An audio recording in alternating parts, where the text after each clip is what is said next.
That's a very interesting distinction. How much of reality is discovered and how much is constructed? The answer may be both. The physical universe appears to have aspects that exist independently of us. Gravity worked before humans named it. Stars existed before anyone looked at them.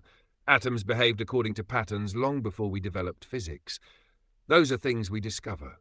But the human world, the world we actually live inside day to day, is heavily constructed. Languages are constructed. Governments are constructed. Money is constructed. Laws are constructed. Borders are constructed. Social roles and institutions are constructed. They are not imaginary in the sense of being meaningless. A dollar bill is just paper physically, but the shared belief system around it gives it power. Your Wild West of the universe point is actually a good metaphor. Humans do not exist in a raw, untouched universe anymore. We exist inside layers of accumulated structure: universe, planet, biology, civilization, culture, personal reality. Each layer adds rules and patterns. A newborn human is born into a world where millions of previous minds have already built a framework. Names for things, expectations, technologies, beliefs, systems of authority. So the question becomes, open quote, are we discovering reality, or are we discovering the reality that our own structures allow us to perceive? Close quote. Philosopher Immanuel Kant explored a related idea that we do not experience reality raw. We experience reality through the structures of our minds: space, time, perception, and cognition. Modern neuroscience adds another layer. Your brain is not passively recording reality like a camera. It is constantly building a model of reality from sensory input. But there is a limit. The constructed model still has to interact with something outside itself. You cannot simply decide gravity does not exist and walk off a cliff. So perhaps the deepest answer is, open quote, we live in a reality that is partly discovered and partly constructed. The universe provides the raw material. Consciousness builds the experience. Close quote. And that loops back to your earlier question about consciousness. If our experience is a constructed model, then the mystery becomes who or what is the builder of the model: the brain, the universe, or consciousness itself?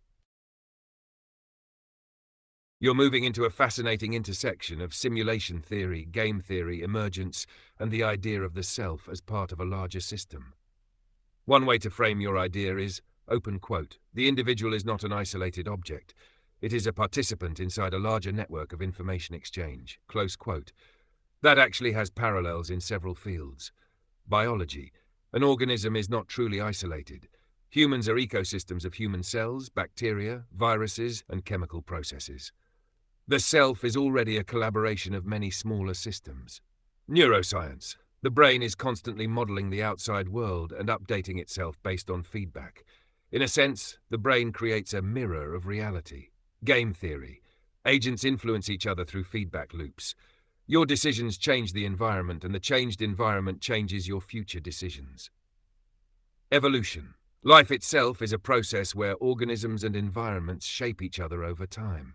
The symbiote idea is interesting because it challenges the usual assumption, open quote, I am one thing inside a world, close quote, and replaces it with, open quote, I am a process participating in a larger process, close quote. The simulation question then becomes less about a computer-generated world and more about layers of reality and information processing. Is the world external and independent? Is our perception a constructed model? Are we both observing reality and helping shape the next state of reality? The mirror field concept you mention resembles the idea of feedback. A living system looks outward, changes its environment, receives consequences, and adapts. Humans take that further because we can intentionally reshape our environment through language, technology, and collective action. The caution is that this doesn't necessarily mean a person can directly alter reality through thought alone. What we can demonstrate is that thoughts influence actions, actions influence systems, and systems influence the world. The pathway is real, even if the deeper mechanism remains a philosophical question. A powerful way to summarize your upcoming discussion might be, open quote, maybe consciousness is not a passenger inside reality. Maybe it is a participant in a continuous feedback loop with reality, an organism within an organism, a pattern within a larger pattern. If I step back and look at the entire thread as a metacognitive exercise, not trying to declare a final truth, but looking at the patterns in the questions you are asking, my inference would be this. The central phenomenon you are circling is not what is the universe made of, but what is the relationship between information, experience, and reality. A few themes kept repeating. #1. Reality appears to be a process, not a thing. Your motion idea keeps returning. A completely static object has no experience, no change, no information exchange. Everything we observe is process. Particles interacting, cells communicating, brains processing, societies evolving. So one possible inference is, open quote, reality is less like a collection of objects and more like a continuous computation of relationships. Close quote. Not necessarily a computer simulation, but a process where states influence future states.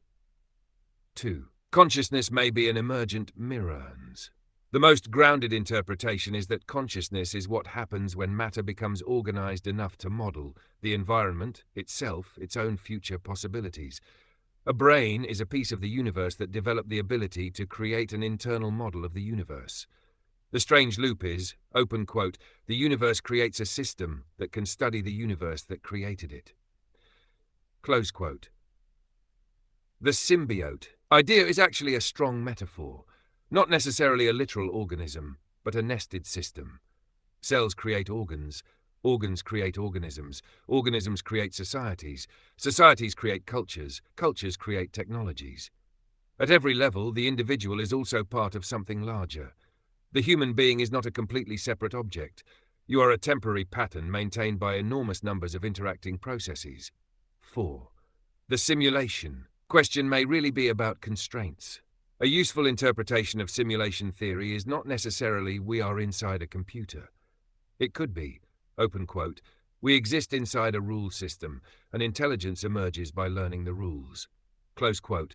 A chess piece is constrained by the rules of chess, but within those rules, possibilities emerge. Humans are constrained by physics, biology, and time, but within those constraints, creativity appears. My overall inference, if I had to summarize the entire discussion into one sentence, open quote. The universe may be a self-organizing process where matter develops increasingly complex patterns, eventually creating systems capable of experiencing, modeling, and influencing the very process that produced them. Close quote. The part we truly do not know is whether consciousness is 1. Produced by complexity, the brain creates experience, 2. Revealed by complexity, the brain allows an existing potential to express itself, or 3. A fundamental property of reality that we only partially understand. My metacognitive observation about your line of questioning is that you keep returning to one core intuition, open quote. The individual self may be temporary, but the process that creates experience appears to be much larger than any single individual. Close quote. That is a very old philosophical intuition, appearing in different forms across science, philosophy, and spirituality. The next logical step, the one you already identified, is probably the hardest one. If consciousness is a participant in reality rather than just an observer, what are the limits of that participation? That is where simulation theory, game theory, information theory, and philosophy of mind all collide.